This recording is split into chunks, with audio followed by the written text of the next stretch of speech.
Hi guys, welcome to today's video. Thanks so much for clicking in. It's been a little while since I filmed anything.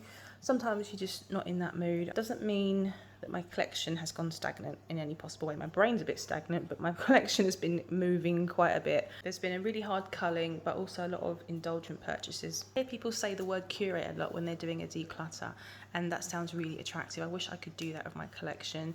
I haven't done that exactly. I'm trying to see forward and be realistic about things that I'm on the fence about. With that being said, I figured a roundup was definitely in order. And I figured I'll just throw my turnover into one video. So it's going to be a declutter and a haul. The purchases in this haul date back to, I think, the end of July. So they're definitely not all in one purchase. My goodness, they definitely aren't. This is a collective haul. And my collective declutter goes back, I think it's the whole year of fragrances that I've parted ways with, but I think I might have left a few off. I'm going by my Fragrantica page because I list all my bottles on that, because it's actually a really cool idea to visually see your library and how it's changed. What we're going to do is go, I think I'm going to alternate one I've decluttered and one that I've got. So we're going to start off with a purchase, and I think this was the first one out of all of these that I got. I might be wrong, but this is a purchase that I'm so happy that I got. I'm so excited about it because I got it just before the announcement of the revamp of their high-end luxurious collections, specifically the L'Art de Matière collection, and I got this one before that happened. So it is obviously in the previous packaging, which I absolutely love. These are pretty exquisite with the, I'm assuming that is forced leather. Sleek, very conservative, very classy, just really beautiful. Now I've already got the Queer Beluga, I've got Rose Barbère, I wanted Tonka Imperial, but this one is Angelique Noir. And I know this gets a lot of hype at the moment. This seems to be, apart from Spiritus Double Vanille, this one seems to be the second in popularity, which I completely understand why. This is essentially an Angelique or Angelica vanilla fragrance. When I first tried this, I wasn't a big fan of vanilla fragrances in general, so I didn't appreciate it. I had a sample of this over time, I kept going back to it, and it was just so captivating, unusual, addictive in the most elegant and just beautiful, classy way. So you've got that beautiful, soft, classic Guerlain style vanilla, which is like finely milled powder. It's the most soft, billowy, weightless vanilla ever. And it transitions from what is quite a green, still beautiful green, slightly sour opening from that Angelica, and there's a lot of pear in the opening as well. It is so soft and so elegant, and it does form that classic soft bubble of Guerlain style around you. I don't want to say powdery because it's not, it doesn't go that far. If you can imagine the fine line between liquid and powder, that's how I think of Guerlain's style. They achieve that, and it's just pure heaven. It's got a marshmallowy sweetness, natural mature sweetness, not, you know, sugar cubes. We're talking just smooth and ribbon like. Yeah, a very, very special fragrance, one that I am going to probably cover very slightly simply because it is now a discontinued design. Very happy to have that. That's my first purchase here. So we're going to do this in the one in, one out style. So the next we'll talk about is a decluttered fragrance. So I'm going to talk about one from the house of Sylvain Delacour, and that was Smeraldo. So Smeraldo was from the Musks collection, and it's one that I really enjoyed. And I enjoyed it for the same reason as I love Angelique Noir. Interestingly, it has a very strong note of Angelica. I really enjoyed it. It was very refreshing, very watery, very light, very green. But I never wore it. I love the Angelica note in it, but it was just a little bit too simple. A bit too uneventful. I always assumed I would pull it out on the hottest days of the year, so when it got that way this year, I found myself still not reaching for it, and I figured, well, this is not good because I'm not going to reach for it. I need to know that I'm going to reach for things. The Angelica was a bit too bitter, too sour on its own. It didn't have anything to balance it out. It was kind of refreshing in a very simple, clean kind of way, but it went sour on my skin and there was nothing to balance it whatsoever.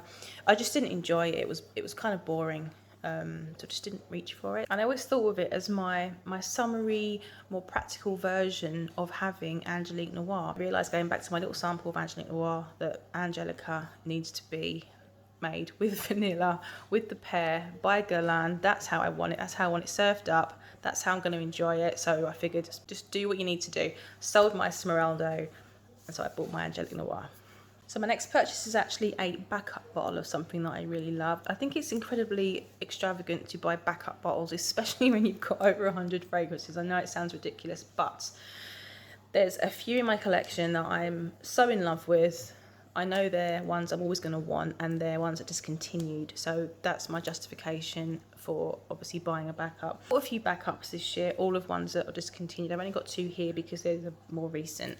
So this is by Armani Prive. This is the Bleu Lazuli. I've noticed people say Lazuli.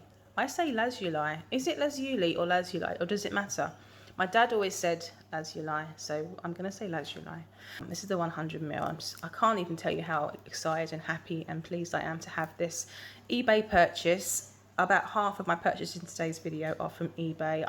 I'm one of those that will sit and lurk and wait and get a good price. I'm happy to do that. It's always worth it if you can get a good deal. This one I got for an unbelievably good deal.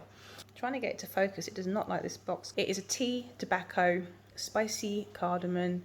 There's so many beautiful notes in here. Soft, powdery, plummy tobacco. Cardamom is actually my favourite spice in fragrance, and in here it's done so beautifully. Everything's intertwining. It's at a perfect balance. Nothing particularly jumps out of any of the notes. They're just so soft and powdery.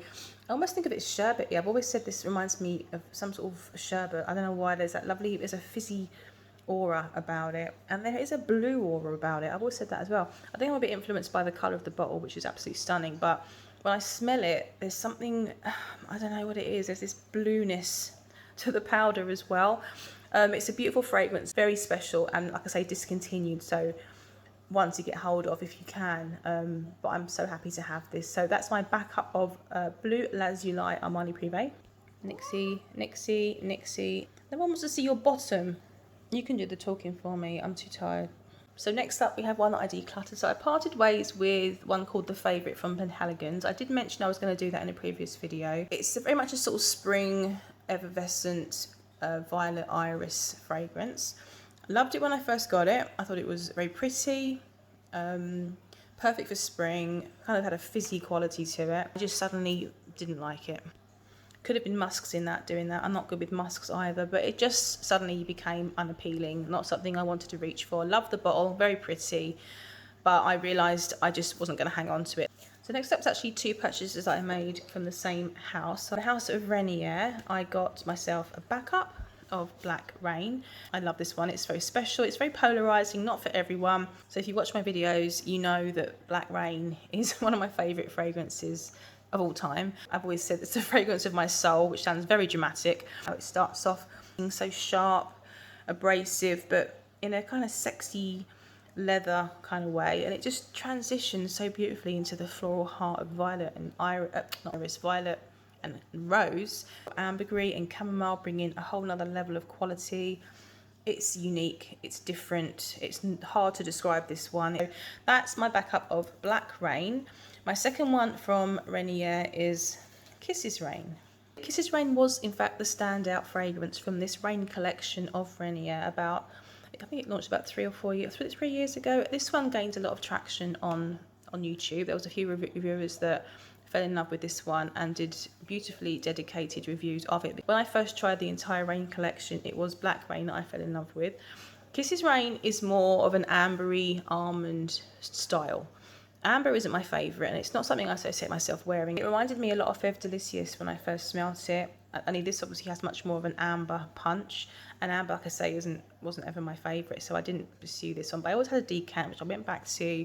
Loved sniffing it. I always like to try it out and think, oh, maybe one day I'll get it. Well, this year I tried it out. I wore it for a day, and I absolutely fell in love with it. Such a beautiful punch of amber and almond. I can't remember all the notes in here, but it's the most perfect autumn scent if you really want something to capture those autumn vibes. And this one is just absolutely stunning. So here we have Kisses Rain. It's really warm and golden and glowy. Definitely smells golden. There's a lot of tonka, I think, in here.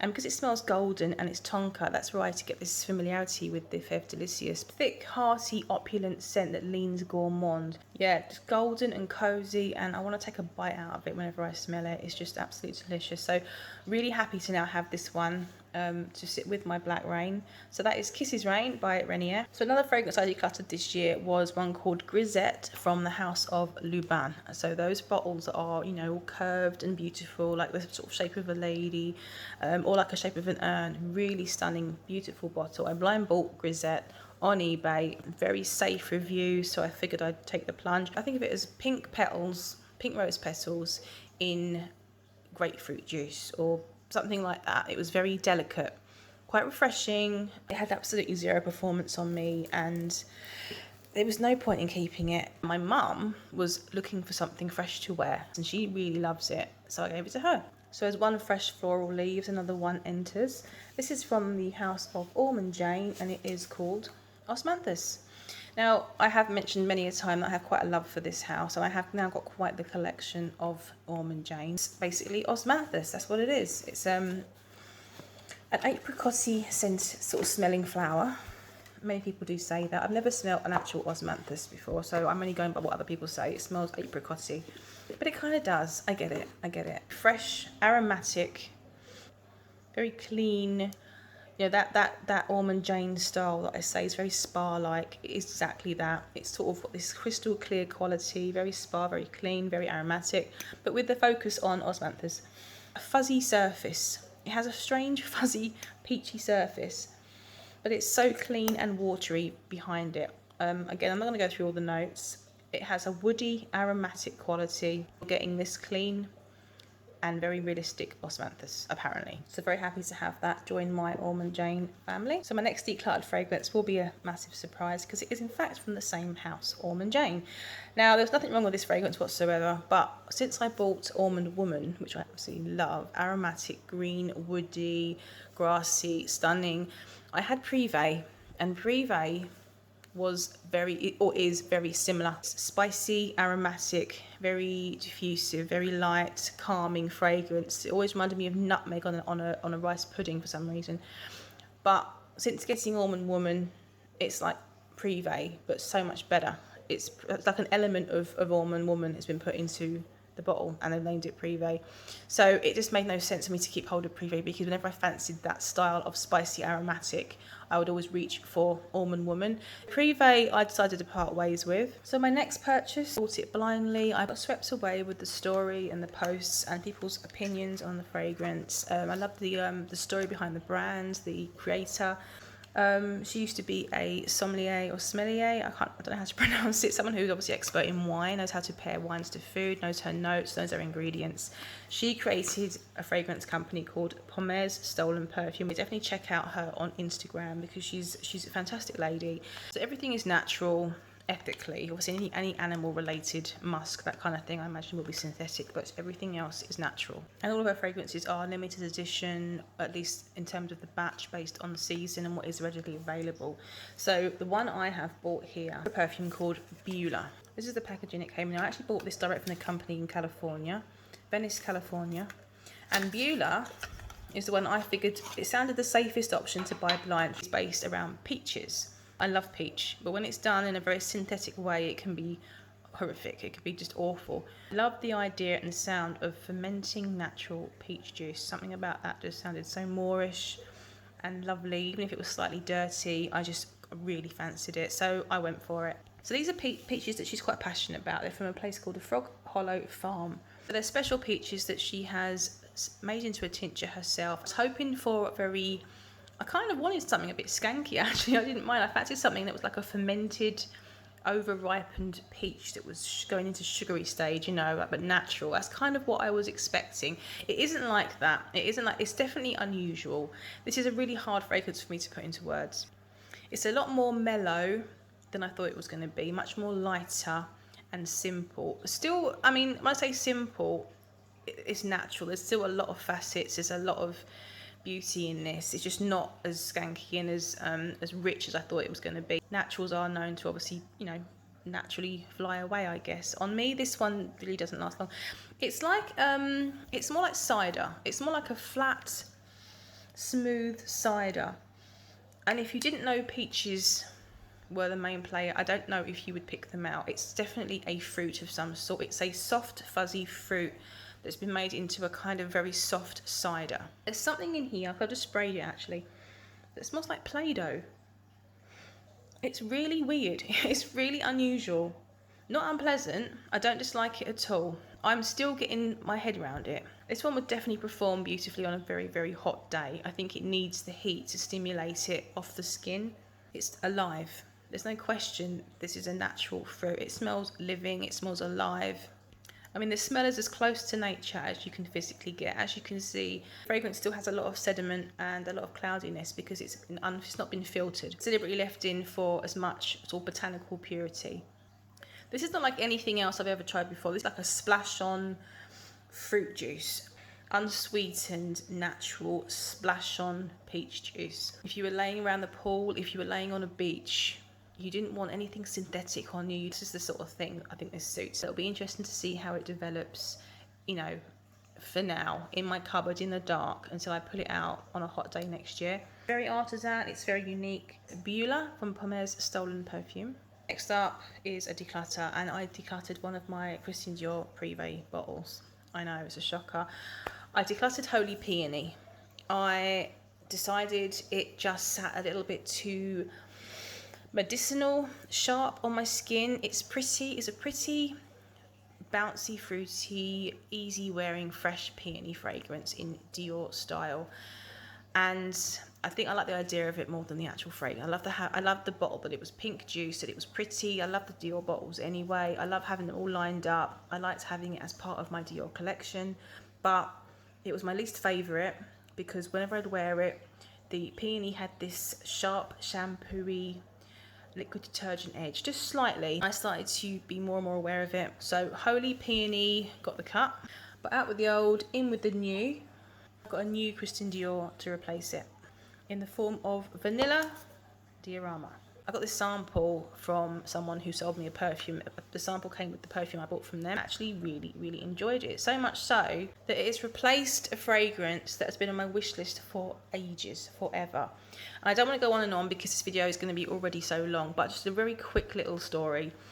Tonka Imperiale from Guerlain. Now, I didn't get that in time before they swapped the bottles up, and I decided to order the new Tonka Imperiale in the new bottles, which I did. It was very expensive. I got a bit of a discount, but it's still crazy expensive. Through all the system, the new process, the customization, the lettering on it, which was a sentimental lettering. And I got an email from Guerlain saying they had to cancel my order because of a technical problem with the online servicing. That the order didn't go through in the end, so I wasn't charged. I was quite disappointed. However, part of me was quite relieved because since ordering that Tonka Imperiale, I started to see videos of people that had ordered the new bottle, hearing about them, watching people compare the new bottle to the old bottle. My excitement for the new bottle kind of waned a lot. When they cancelled it, I was partly relieved. And they cancelled it around about the same time I got my sample of Vanilla Diorama.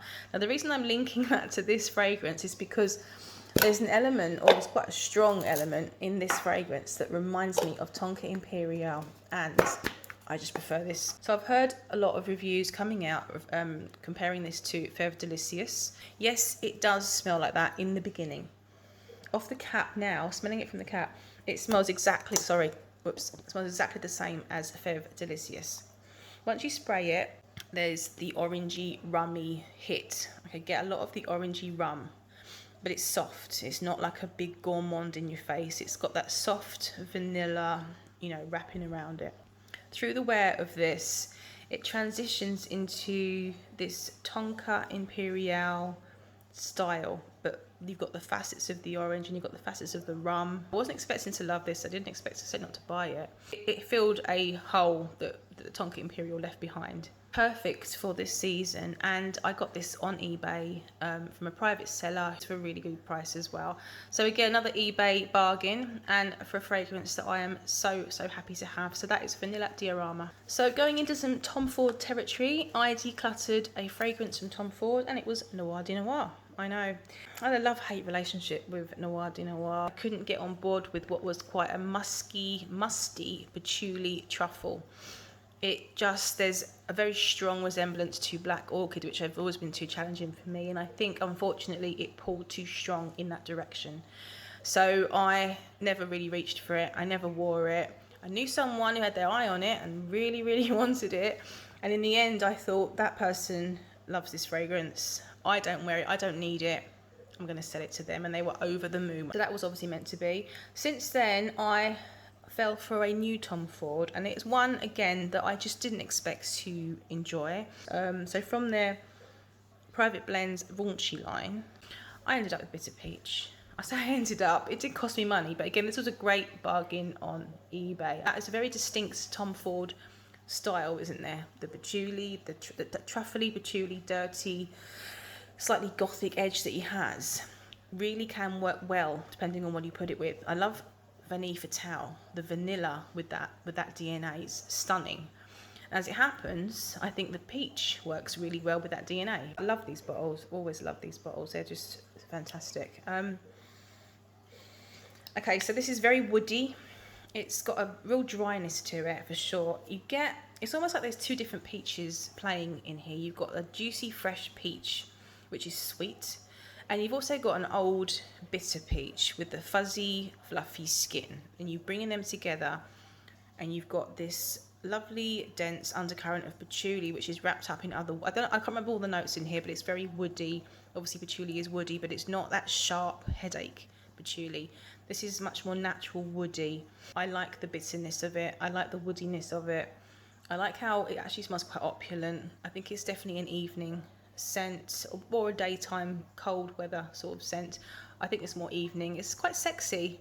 I think that's just because of that Tom Ford-esque that's going on. I'm really enjoying it. So that was a lovely replacement to Noir de Noir, and that is Bitter Peach. The next declutter is actually a Tom Ford as well. It's one I bought actually this year on a bit of a whim, and I like it a lot, but the performance was absolutely dire. It was absolutely ridiculous. It was the Tom Ford Mandarina di Amalfi. Now, I've included that in a few videos because I figured it was the perfect summer scent, and it kind of is. If it's a performance, if you're going to smell it, it's a really nice one. I love the bottle. I think I was a bit swept away with that beautiful blue bottle. Considering that it was one I wanted this year for summer, I hardly wore it this summer. The performance was just shocking. It really was on me. I had to spray so much of it to get anything for about 4 hours. And I realised that it was just another typical aquatic sort of style that I suddenly just didn't want to wear. I don't think I'm enjoying a typical aquatic scent in summer.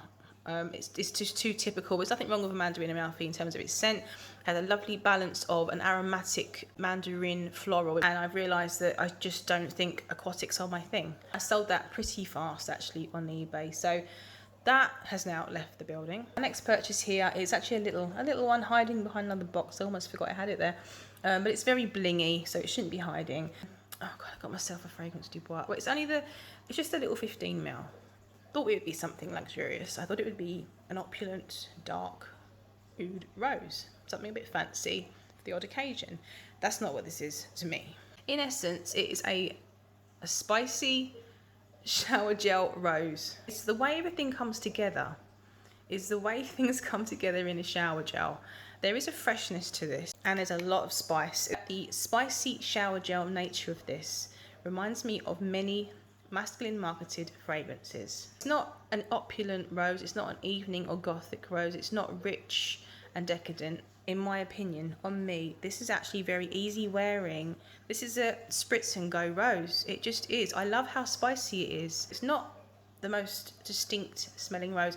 I wouldn't call it red, I wouldn't call it a pink rose. Maybe yellow, because it has this kind of spicy garden brightness perhaps. I don't think it's worth the price they put on this. I'm going to enjoy my little bottle of it. Oud Rose Intense Fragrance du Bois.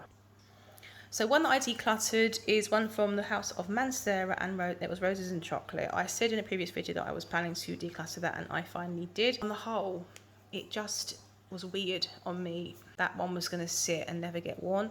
So that one I have in fact decluttered, and someone who bought it was incredibly happy to get it. So that is really good. So my next purchase is one that I got actually, it's probably the most recent one, bar one. And it's a YouTube made me buy it. The lovely Claire from the channel Smurfy Girly, Queen Bean, she influenced me on this fragrance. All the reviews for this are so positive. There are no bad ones. It's by the house of Monte Carlo, Perry Monte Carlo, and it is Ylang Nosy B. Apparently Nosy B is an island of Madagascar where the Ylang is grown. It is a semi-used bottle of obviously Ylang Nosy B, and obviously it's all about this Ylang. Love this bottle. It looks a bit old-fashioned on camera, a little bit, yeah. But in person, the weight of the glass and the texture and the patterning, a beautiful, classy bottle. So the fragrance, I bought this blind. I hadn't smelt it before, just going off recommendations. And when I first tried this, I was a bit underwhelmed with how light it was. Turns out that this is quite hide and seeky on my skin. I do blame my skin because I get this with a lot of fragrances. There's days I wore this and I thought, that's weird, it's very light. And other days where actually I can get it a lot more and it seems much thicker. It's a creamy, strong yellow, yellow floral. Not heavy, but the flower itself is kind of opaque. If you can imagine, oh, it's really hard. If you can imagine an opaque yellow flower that smells like milky banana,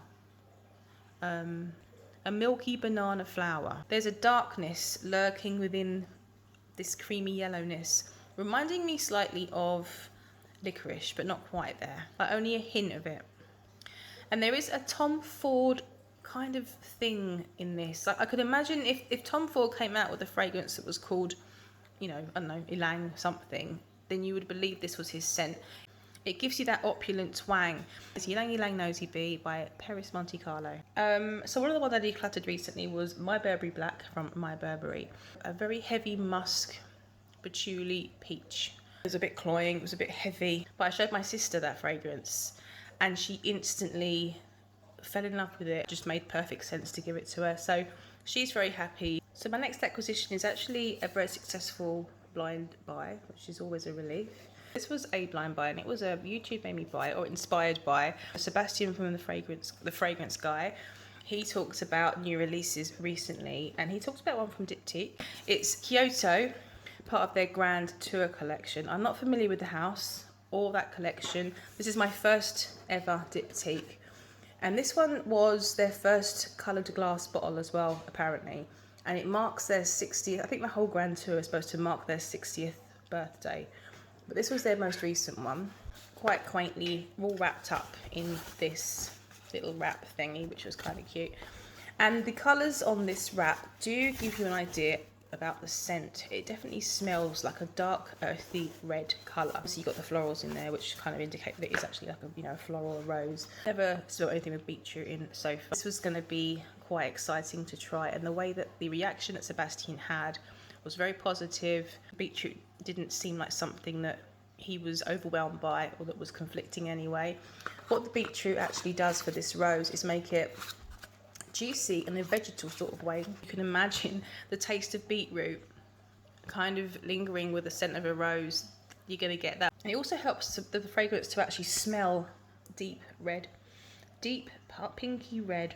I think it's the vetiver, which gives it that woody, dry, aromatic, slightly aromatic, woody, dry base. It's as dry as it is juicy. Definitely a watery, dewy rose in here. I would say it was definitely red. That's probably because of the beetroot giving it that sweet red tang.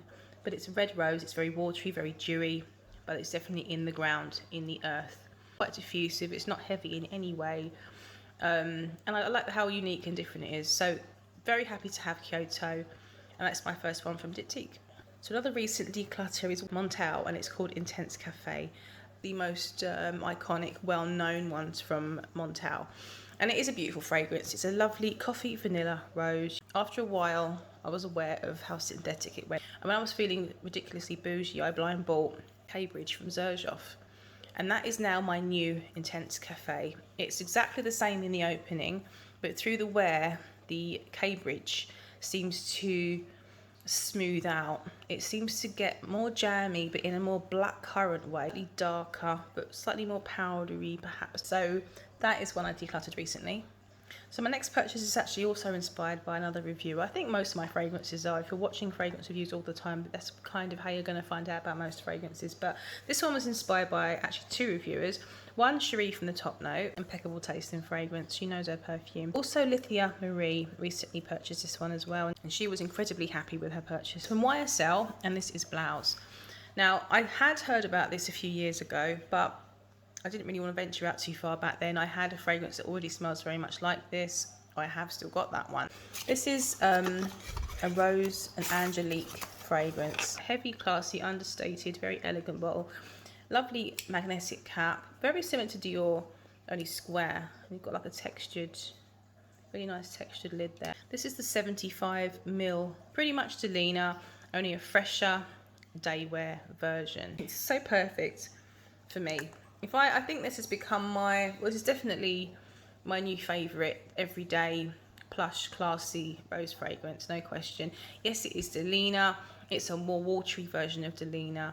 It's a fresher, more garden green, watery style. So much class, so much elegance. It's a diffusive version of Delina, like it sits sort of around you without sitting on you. This one you can spray anytime. It's a lovely signature. It's expensive. It is expensive, but I do really love it, and I'm so happy to have it. Yes, there's another Delina variation in my collection. I've already done a little bit of damage to that one. It's very easy to reach for. So that's Blouse by Yves Saint Laurent. I'll definitely get in there. I've got 2 more declutters and 2 more purchases, which is lovely and balanced, and then we're nearly done. So another declutter this year, Bal D'Afrique by Byredo. So when I bought that last year, I was obsessed with it. I thought it was stunning. It's a I mean, it is a beautiful scent. I can't really fault the scent profile. I think I just got bored with it. I fell out of love. I just didn't reach for it anymore. On me, it pulled more creamy, buttery. The marigold was, I think, a really lovely note in there. Had a kind of clean, aromatic freshness to it. The vetiver. I can't remember what other notes were in it, but it was just a lovely, aromatic, clean, slightly exotic-y smelling, beautiful scent. There was never an occasion to wear it. It also pulled very light on me. Didn't really smell it on me at all. Definitely performance issues for me. And I just fell out of love with it. Decided to declutter that one. Another new recent purchase was actually from the house of Centauri Perfumes, the house created by Peter Carter, self-taught perfumer. Peter launched 2 new fragrances last month. One called Om, and the other called Antheia. So I decided to purchase Antheia. Each fragrance comes with this little card, which actually has the perfume bottle on it. It has a little bit of background about the story of the perfume. Will not focus. And it also comes with the notes, which is a lovely touch. No reason why all perfumes can't do that. Again, this is very simple packaging, but it does the job. It's elegant, it's kind of charming. And I just want to take a moment to appreciate that. Let's get into the fragrance here. So Antheia is the goddess of gardens and flowers. It is actually Peter's first floral-centric fragrance, done in his own unique artisan way, along with the style of the bottles. Of course, the bottle is so iconic. As for the cap, they're just a story on their own. I mean, you never get bored with looking at these bottles, and there are hidden meanings. As you can probably see, there's a lot of symbols there. I pulled the notes back out again to give you an idea of the breakdown here, but they're all notes that I really, really enjoy. Yuzu aldehyde is so interesting. You can imagine how that smells, a citrus aldehyde. It is this refreshing, bright, fizzy, bubbly, uplifting quality. And that is how this opens out to me. Antheia is like this rainbow of fruits. As the rainbow fades away, that purple hue of violet just remains. And that is the star of the show here. Slightly waxy kind of a surface, like a glassy surface. But the violet is definitely the heaviest note. It gets balmy almost. So yeah, a really beautiful fragrance from Centauri.